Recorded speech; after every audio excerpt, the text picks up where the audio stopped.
morning students. Today, yesterday what we have learned in that one point was remaining, that was electoral function, power and function of parliament in that electoral function. Okay, now parliament plus Rajya Sabha elects the president.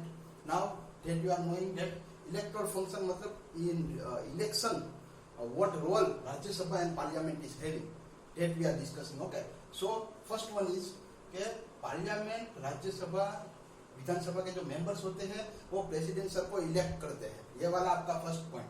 मतलब जब उनको election होता है president को किस तरह से मतलब इलेक्ट करना है, ये पार्लियामेंट और राज्यसभा के मेंबर वोटिंग करके इलेक्ट करते हैं. ठीक है. Second thing, vice president of India is elected by both the house. Vice president होते हैं वो both the houses of the parliament, Lok Sabha and Rajya Sabha, वो उस तरह सिलेक्ट किया जाता है. ठीक है. Second one is Lok Sabha elects speaker and deputy speaker whenever new fresh election happens. After that, in the first meeting, speaker और डेप्यूटी स्पीकर का इलेक्शन होता है. वो लोकसभा के मेंबर अपना इलेक्ट कर लेंगे, राज्यसभा के मेंबर है वो अपना डेप्यूटी चेयरमैन इलेक्ट कर लेंगे. ओके, ये वाला पॉइंट. ये इलेक्टोरल फंक्शन मतलब इलेक्शन रिलेटेड कौन कौन से प्रावधान दिए गए हैं राज्यसभा के और लोकसभा के मेंबर्स को, हम उसके बारे में पढ़ रहे हैं. ठीक है. अभी 44 अमेंडमेंट 329A में ऐसा कहा गया था, पास किया गया था ये 1976 में, कि भाई ये जो इलेक्शन हो रहा है इनका प्रेसिडेंट का, वाइस प्रेसिडेंट का, तो उनके लिए एक पर्सन को रखा जाए जो इलेक्शन के बारे में सब कुछ देखेगा. ओके. लेकिन ये लोग को वापिस प्रिवेल किया गया 45th अमेंडमेंट एक्ट 1978 के थ्रू, के मतलब इसको नल और वॉइड कर दिया. ठीक है. आपका ये मतलब ठीक से आपको समझना होगा कि 44 अमेंडमेंट में ऐसा कहा गया था कि ये सबके इलेक्शन, प्रेसिडेंट का, वाइस प्रेसिडेंट का, स्पीकर का, इसके इलेक्शन के लिए एक पर्सन को रखा जाए. ठीक है. ये 44th अमेंडमेंट में कहा गया था 1976 39A में. फिर वापिस 1978 मतलब 2 साल के बाद ऐसा डिसाइड किया गया कि उसकी कोई जरूरत है नहीं. ये आपको ठीक से इम्पोर्टेंट है, याद रखना है. ठीक है. क्योंकि यह समझने में आपको प्रॉब्लम होगा.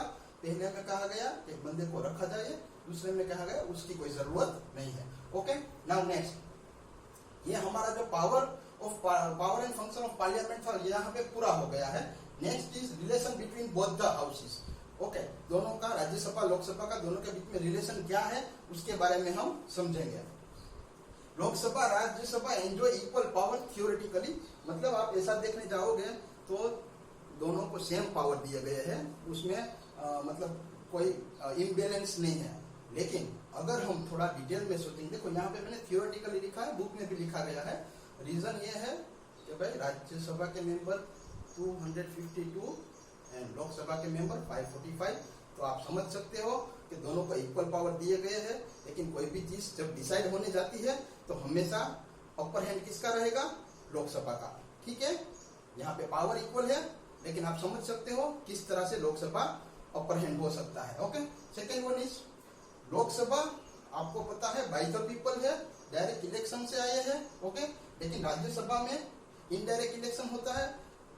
राज्यसभा के मेंबर पीपल के टच में नहीं होते हैं, उनके प्रॉब्लम के टच में नहीं होते हैं. ओके.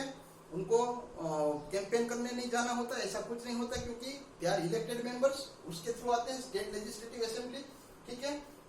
राज्यसभा के मतलब कोई लोगों के पास जाना, उनका दुख दर्द देखना, उनकी डिमांड पूरी करना, ऐसा राज्यसभा के मेंबर के पास कोई मतलब ऐसा कोई विकल्प ही नहीं है. No option is there. Okay.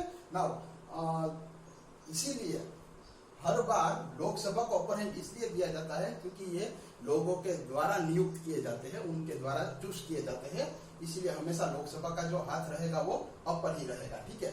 ये था आपका relation between the two houses. Okay. Equal powers दिए गए हैं. इलेक्शन का देख लिया हमने, लोगों के बारे में भी देख लिया. Now next is difference over legislative matter. Legislative matter का मतलब होता है लॉ मेकिंग, ये आपको पता है. ठीक है. तो दो हमारे बिल होते हैं, one is ordinary bill and second one is money bill. Now when you talk about ordinary bill, मतलब वो है क्या? तो क्या भाई, मैं आपको मतलब आप ठीक से वर्ड को सुनना, other than finance, money, constitution amendment, उसके अलावा जो भी बिल होते हैं वो ऑर्डिनरी बिल होते हैं. वापिस समझ लेना, finance, constitutional amendment and money, उसके अलावा जो भी बिल होते हैं वो सब आप उसको ऑर्डिनरी बिल में काउंट कर लेंगे। तो मनी बिल क्या है? तो कि मनी बिल मतलब टैक्सेशन एंड गवर्नमेंट स्पेंडिंग, सरकार कितना पैसा किस में क्या खर्च करेगी, टैक्सेशन का किस तरह से डिसाइड करना है, ये मनी बिल में आता है। आपको ये याद रखना है कि मनी बिल राज्यसभा का उसमें कोई रोल नहीं होता है। ओके, बाद में हम आगे डिटेल में देखते हैं, लेकिन मैं आपको बता देता हूँ दोनों के मीनिंग आप समझ लेना ठीक से कि मनी बिल में टैक्सेशन और गवर्नमेंट स्पेंडिंग का होता है, इसीलिए ये राज्यसभा में इसको कुछ लेना देना नहीं है, क्योंकि Lok Sabha is elected by the people. Okay, तो लोगों का क्या किस तरह से मतलब वेलफेयर करना है, क्या करना है, उनकी डिमांड्स क्या है, किस तरह से प्रॉब्लम्स को टैकल करना है, ये लोकसभा के मेंबर्स ज्यादा फेमिलियर होते हैं और उनसे ज्यादा मतलब जो डिमांड्स होती है वो लोकसभा के मेंबर के पास ही रखेंगे पीपल, क्योंकि उन्होंने उनको सिलेक्ट करके भेजा है। ठीक है ना। ऑर्डिनरी बिल के अंदर थोड़ा और डिटेल में जाते हैं तो देखते हैं कि ऑर्डिनरी बिल होता है तो ये दोनों हाउसेस में पास होगा, पहले लोकसभा से जाएगा, फिर राज्यसभा में जाएगा और राज्यसभा के बाद जाएगा प्रेसिडेंट सर के पास, और कोई भी बिल है वो एक्ट बन जाएगा कब? जब प्रेसिडेंट सर है वो अपने सिग्नेचर करते हैं। Okay, a bill will become act when a president sir will do the signature. Now one more possibility is there कि अगर बिल डेडलॉक हो गया, मतलब एक जगह रुक गया है, तो क्या करें, आगे नहीं बढ़ रहा है, ऑर्डिनरी बिल की ही हम बात कर रहे हैं। आपको ध्यान से समझना है कि ऑर्डिनरी बिल अगर डेडलॉक हो जाता है तो क्या होता है, तो कि उसके लिए प्रेसिडेंट सर जो होते हैं वो सम्मोन करवाते हैं किसको? लोकसभा के मेंबर और राज्यसभा के मेंबर दोनों को साथ में बिठाते हैं, उसको बोलते हैं हम जॉइंट सेशन। ठीक है, और ये क्वेश्चन बार बार आता है कि भाई during the joint session heading कौन करेगा?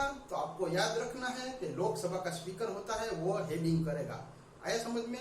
क्योंकि राज्यसभा का भी चेयरमैन होता है, तो आपको लगेगा कि वो दोनों में से कौन बैठेगा, तो आपको याद रखना है during the joint session Lok Sabha का जो स्पीकर होता है वो हेड करता है। आगे भी हमने स्पीकर के बारे में जब पढ़ा था तब भी हमने बात किया था। ठीक है, अभी आप जॉइंट सेशन तो ठीक है, चलो दोनों साथ में आ गए हैं, लेकिन आप इनडायरेक्टली तो ये समझ पाओगे कि भाई दोनों मेंबर्स का जो मैक्सिमम नंबर ऑफ स्ट्रेंथ है वो दोनों डिफरेंट है, Lok Sabha and Rajya Sabha. 445 sorry and 250। तो आप समझ सकते हो कि भाई किसका अपर हैंड रहेगा।